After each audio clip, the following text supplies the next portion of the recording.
Bonjour, nous vous apportons la méditation de ce jour qui me délivre de mes ennemis.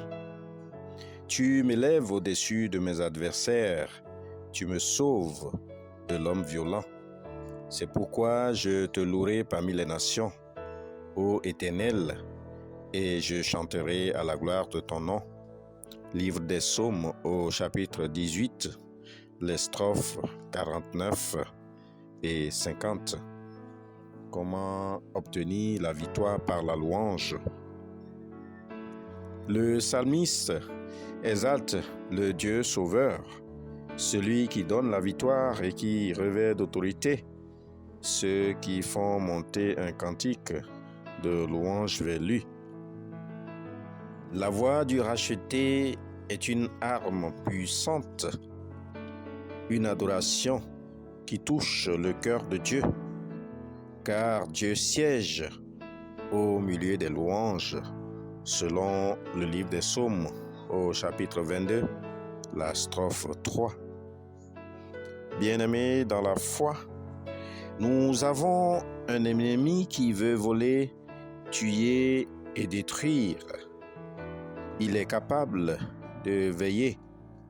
Il est capable de nous guetter et chercher le bon moment pour voler notre confiance en Dieu.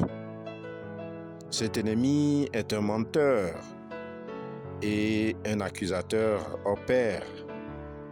C'est Satan. Cependant, Dieu nous a donné des armes redoutables, armes que nous négligeons souvent, soit par ignorance ou manque de connaissance des Saintes Écritures.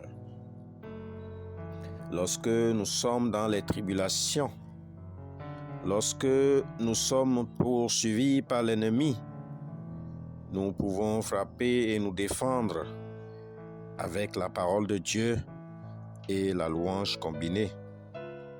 La louange est, avec la parole de Dieu, le glaive de l'esprit. C'est probablement l'arme la plus terrible qui fait fuir l'ennemi et le rend incapable de nuire.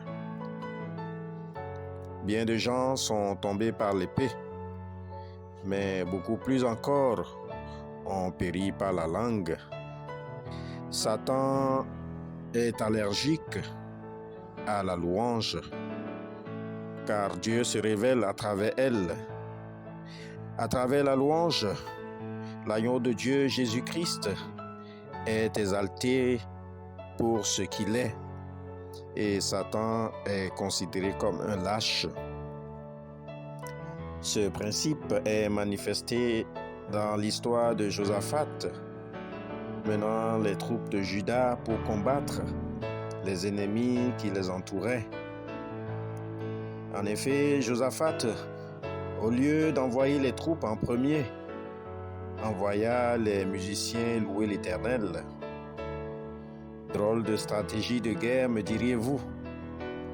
Mais pendant que ces derniers chantaient et louaient Dieu, l'Éternel plaça une embuscade et tous les ennemis de Juda furent vaincus. Ma sœur, mon frère en Christ, si tu dois livrer une bataille qui, à ton avis, semble perdue d'avance, commence par louer Dieu et sa puissance céleste se manifestera. Dans quel domaine de ta vie aspires-tu à avoir la victoire? L'anxiété, la peur, l'addiction ou tes soucis de santé ou de travail, tes soucis de famille? Alors, pourquoi ne pas essayer cette arme redoutable de la louange, peu importe ta bataille? Prions donc pour que Dieu lui-même nous rende victorieux face au combat de nos vies lorsque nous avons perdu tout espoir. Amen. Passez une excellente journée dans la sanctification.